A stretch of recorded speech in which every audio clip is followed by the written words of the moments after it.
আসসালামু আলাইকুম রহমতুল্লাহি ওয়া বারাকাতুহু। এই ভিডিওতে আমরা আলোচনা করতে চাচ্ছি যে কোরবানি কাদের উপর ওয়াজিব হয়, কাদের জন্য কোরবানি করাটা বাধ্যতামূলক সেটা আমরা জানব।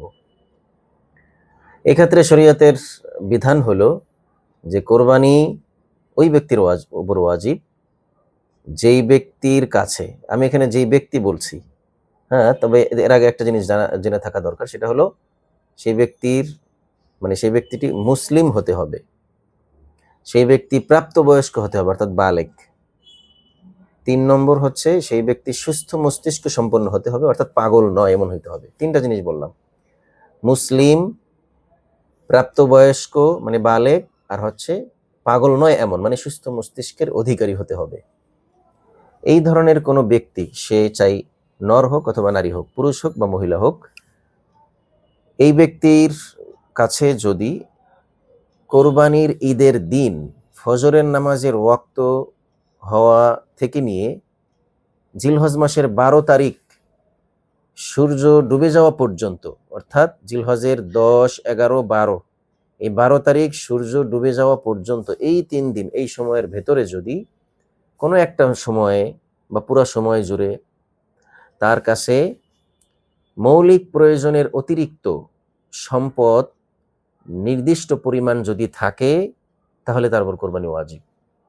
মৌলিক প্রয়োজন, তার বাসস্থান, তার ঘর ভাড়া দেওয়া লাগে, তার স্কুলে সন্তানদেরকে নিয়ে যাওয়া লাগে, তার কর্মস্থলে যাওয়ার ভাড়া, তার নিত্যদিনের যে বাজার খরচ, এগুলো এগুলো মৌলিক যে প্রয়োজন, এগুলো বাদ দিয়ে অতিরিক্ত সম্পদ যদি তার নির্দিষ্ট পরিমাণ থাকে, নেশাব পরিমাণ থাকে, তাহলে তার উপর কোরবানি ওয়াজিব। এখন প্রশ্ন হলো সেই নির্দিষ্ট পরিমাণটা কত? সেই নির্দিষ্ট পরিমাণটা হচ্ছে 52.5 ভরি রূপার সমমূল্য পরিমাণ। 52.5 ভরি রূপার সমমূল্য পরিমাণ। নবীজির জমানায় নবীজি বলেছেন 200 দিরহাম পরিমাণ। তো 200 দিরহামটাকে বর্তমানে যদি আমরা হিসেব করি তাহলে 52.5 ভরি হয়।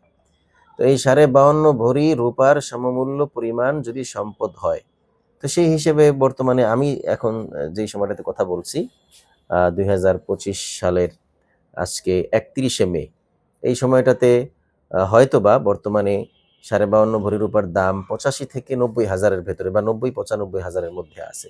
তো আপনারা বাংলাদেশ জুয়েলারি সমিতিতে সার্চ দিয়ে সেখানকার নিত্যদিনের যে রিপোর্ট সেটা জেনে নেবেন যে রূপার দাম কত, বা স্থানীয় বাজার দর অনুযায়ী জেনে নেবেন যে রূপার 52.5 ভরি রূপার দাম কত। তো 52.5 ভরি রূপার দাম ধরেন 85 থেকে 90 হাজার, আমরা একটা রাউন্ড ফিগার একটা অনুমান করে ধরে নিলাম 90 হাজার।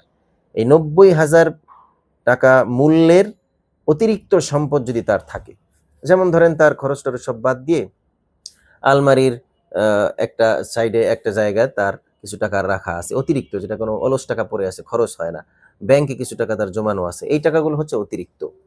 তারপরে ধরেন তার একটা শাড়ি অনেক দামি, এটা সে কয়েক বছর যাবৎ পরিধান করে না, তাই এটা তার অতিরিক্ত সম্পদ। ঘরের ভেতরে ক্রোকারিজ আইটেম 4 শোকেস ভর্তি আছে, 2 শোকেস কাজে লাগে, কিন্তু আরো 2 শোকেস ধরেন 5-6 বছর যাবৎ ব্যবহারই হয় না, তো ওগুলো হচ্ছে অতিরিক্ত সম্পদ। এগুলো হিসেব করা হবে। এগুলো হিসাব করে যদি তার মনে হয় বা তার হিসেবে আসে যে এগুলো 85 থেকে 90 হাজার টাকা পরিমাণ, সে যেই হোক না কেন, সে নারী হোক বা পুরুষ হোক, তার উপর কোরবানি ওয়াজিব। এখন আপনি দেখেন যে কি পরিমাণ মানুষের উপর কোরবানি ওয়াজিব হয়, অথচ আমরা এইভাবে চিন্তা করি না। বিশেষ করে আমাদের মা বোন যারা আছেন, তারা হয়তো এটা আমরা উপলব্ধই করি না যে আমাদের উপর আবার কোরবানি ওয়াজিব হবে, আমার স্বামী তো দিয়েছে, আমার বাবা তো দিয়েছে। না, নামাজ যেরকম প্রত্যেকের উপর ফরজ হয়, কোরবানিও এটা প্রাপ্তবয়স্ক হলে তার উপর ফরজ হতে পারে, ওয়াজিব হতে পারে। তা আমাদের মা বোনদের ক্ষেত্রে এরকম অনেক সময় হয় যে তার 1 ভরি স্বর্ণ আছে। তো 1 ভরি স্বর্ণের দাম, শুধু স্বর্ণ থাকলে সেটা 7.5 ভরি হওয়া লাগবে, কিন্তু স্বর্ণ ছাড়া অন্য সম্পত্তি যদি থাকে বা শুধু রূপা যদি থাকে তাহলে 52.5 ভরি হওয়া লাগবে। কিন্তু স্বর্ণের সঙ্গে যদি অন্য সম্পত্তি থাকে, কিছু ক্যাশ টাকা আছে অথবা রূপা আছে, তো এই সম্পত্তিগুলো স্বর্ণের সঙ্গে যুক্ত হয়ে রূপার দাম অনুযায়ী হিসাব হবে।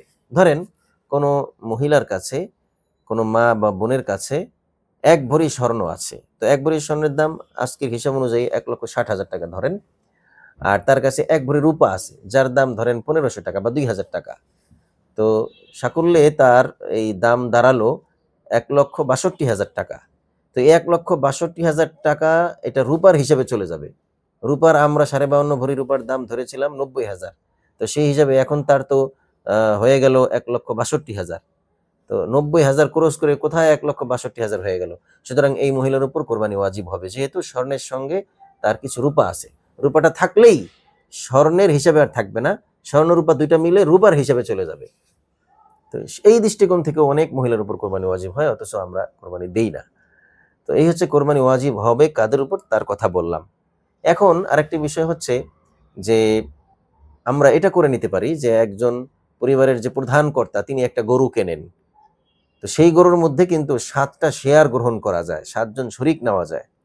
তো যেই মহিলার বা যে বোনের বা যে মায়ের বা যে স্ত্রীর কোরবানি ওয়াজিব হয়েছে, সে চাইলে ওই গৃহকর্তার যে অর্থাৎ প্রধান যিনি, তার ওই গরুর মধ্যে শরিক হয়ে যেতে পারে, সরাসরি টাকা দিয়েও হয়ে যেতে পারে, অথবা তার পক্ষ থেকে ওই গৃহ প্রধান যিনি তিনি করে দিতে পারেন যে ঠিক আছে তোমার কোরবানি আমি করে দিচ্ছি।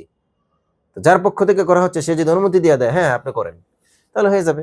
অথবা মৌন সমর্থন থাকে, ঘরের স্ত্রীর কোরবানি স্বামী প্রতি বছরই করেন, তো সেই হিসাবে স্বামী এবছরও করে দিচ্ছেন, এটা সরাসরি মুখে না বললেও মৌনভাবে বললেও, মৌন সমর্থন থাকলেও সেটা হয়ে যাবে। তো আমরা এইভাবে কোরবানি যাদের উপর ওয়াজিব হয়েছে আমরা নিশ্চিত হয়ে কোরবানি করার প্রতি গুরুত্ব দেব এবং কোরবানি করব ইনশাআল্লাহ। না হয় আমাদের পাপ হবে, গুনাহ হবে, আমাদের এটা বিধান দায় থেকেই যাবে। আল্লাহ তাআলা আমাদেরকে আমল করার তৌফিক দান করেন। আসসালামু আলাইকুম ওয়া রাহমাতুল্লাহি ওয়া বারাকাতুহু।